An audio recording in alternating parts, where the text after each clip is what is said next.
আজকের দুপুরের মেনু মাছের ডিমের দো পেঁয়াজি। সেদিন বাজার থেকে কাতলা মাছ এনেছিল এবং মাছের পেটে না অনেক ডিম ছিল, তাই ভাবলাম আজকে সেই মাছের ডিমের দো পেঁয়াজি বানিয়ে ফেলি।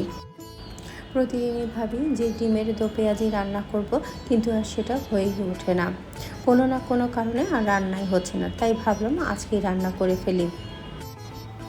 আর মাছের ডিম ভেবেছিলাম অনেকখানি হবে, কিন্তু না, মাছের ডিম না পরিমাণে অল্পই ছিল। তাতে কি হয়েছে, কারণ মাছের ডিমের বড়া বা দো পেঁয়াজিটা তো আমি আর আমার হাজব্যান্ডই খাবো, বাচ্চারা তো আর খাবে না। বাচ্চাদেরকে ফ্রাইড রাইস করে দিয়েছি।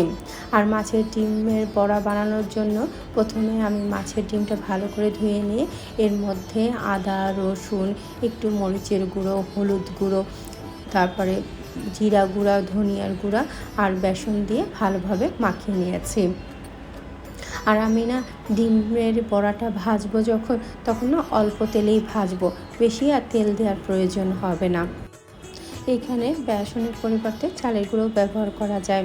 আমি অনেকের কাছে শুনেছি তারা কিন্তু চালের গুঁড়ো ব্যবহার করে, আর আমার যেহেতু চালের গুঁড়ো ছিল না, সেই জন্য আমি বেসনটাই ব্যবহার করেছি। খুব একটা কিন্তু পার্থক্য বোঝা যায় না। আমি মাছের দো পেঁয়াজিটা রান্না করব সরিষার তেল দিয়ে। সরিষার তেলটা একটু সামান্য গরম হলে এর মধ্যে আমি পেঁয়াজ কুচি দিয়ে দিচ্ছি। আর এর মধ্যে পেঁয়াজ কুচিটা একটু হালকা ব্রাউন হলেই এর মধ্যে সব ধরনের মশলা দিয়ে দেব। দিয়ে খুব ভালোভাবে আমি মশলাটা কষিয়ে নেব। আর আমি এখানে একটু টমেটো কিউব দিয়েছি, আর একটু দিয়েছি হচ্ছে গরম মশলার গুঁড়ো, খুবই সামান্য। মশলাটা যখন তেলের উপরে উঠে যাবে এবং মশলার গন্ধটা যখন চলে যাবে, তখন ডিম দিয়ে একটু নাড়াচাড়া করে এর মধ্যে পানি দিয়ে দেব। খুবই সামান্য পানি, বেশি পানি তো দেওয়ার প্রয়োজন হবে না, কারণ ডিম তো অলরেডি আমি আগে থেকে ভেজে নেওয়া আছে, সেই জন্য অল্প একটু সামান্য পানি দিলেই হবে।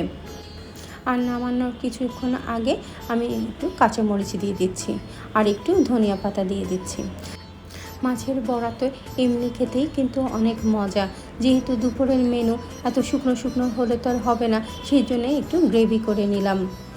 সত্যি বলছি, এই মাছের বড়াটা খেতে না এত মজা হয়েছিল, সে আর বলার মতো না। এই সাথে আবার মাছও ছিল, আরও ভাজিও ছিল।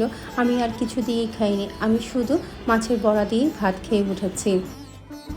আমি না আগে কখনো মাছের বড়া খেতাম না, পছন্দ করতাম না, কিন্তু আমার এক বান্ধবী যখন আমাকে এইভাবে রান্না করে খাওয়ালো, সত্যিই আমি খুব মজা পেয়েছি।